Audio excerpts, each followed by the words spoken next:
Hi, welcome back. This is Mr. Moore again, and in this second video I'm going to talk about the rules for the Sons of the American Revolution poster contest.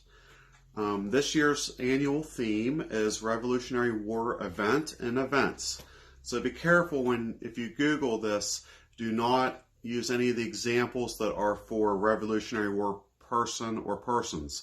This is events. So an example would be the Battle of Lexington and Concord, or some battle, some sort of historic thing like the Tea Party, where they threw the tea over the boats, or the Boston Massacre. So you want to do an event, and what I'm going to attach is a lot of information, so look at the description. In the description, I'm going to have a copy of the rules so you can review them. I'm also going to have links to some websites that have a list of timeline events for the American Revolution. I'm also going to attach some other links that might help you as we go. So be sure to check out the links, but I'm going to go over a little summary of the rules right now. First, all posters must be two-dimensional. So you can't have anything that you would glue to it that'll be sticking out, making it 3D. It has to be flat, or it will be disqualified. You have two choices of what to put your poster on. It can either be your traditional flimsy poster board that is 22 inches by 28 inches. The cheapest place I found this last year was at the Dollar Tree. They were two for $1, so you get a sheet for 50 cents. The other option is you can have foam-backed poster board, and it's a slightly different size. It's 20 inches by 30 inches.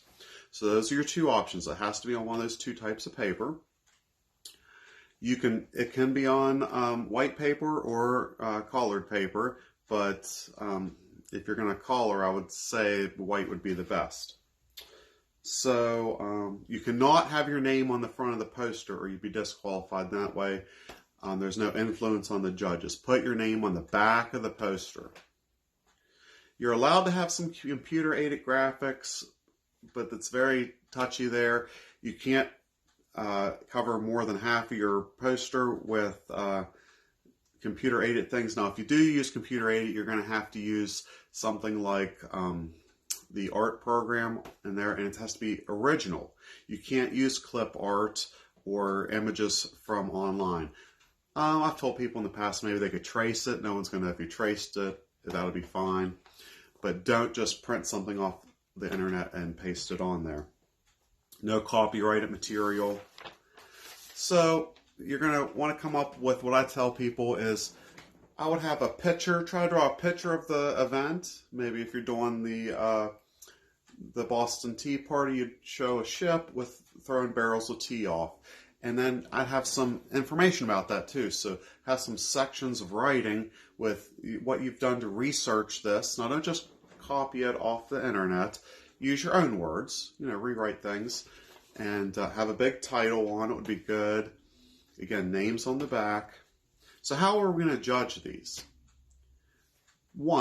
First thing I'm going to look for is, does your poster meet the annual theme? So in other words, is your poster about a Revolutionary War event? If yours is about Thomas Paine, a Revolutionary War person, well, that's not the theme. It has to be about an event, Lexington, Concord, Battle of Bunker Hill, something like that. Does the poster show originality? So your poster is different than your best friends. They don't look exactly the same, right? Does it show evidence of research? So I would say that is going to be what information you put on the poster in words and also in the picture. Does it look like you know what you're talking about? Now, I'm not a great artist myself, so I might trace a few things there, because the next thing says, does it show artistic merit and creativity? So, that helps if you're good with your hands, but it doesn't. You don't have to be a perfect artist.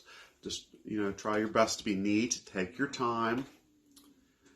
And does the poster accurately reflect the historical event? So if you made something up on there, and I can tell, well, that really didn't happen. You were saying they threw water balloons or something like that, that's not, related, then that would take away.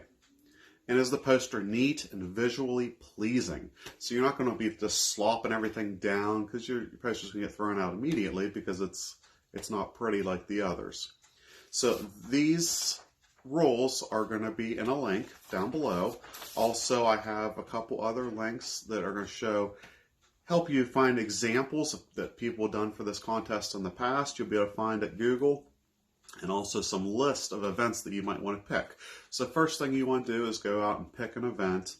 And again, we're going to have to about the end of May on this before I let you know where we're going to turn these in. Okay, and I hope that you participate. There should be some good medals and a good award.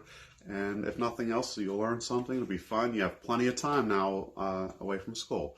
So I'll see you soon. Keep watching my videos. My daughter's going to do some videos here soon, and that should be exciting. So talk to you next time.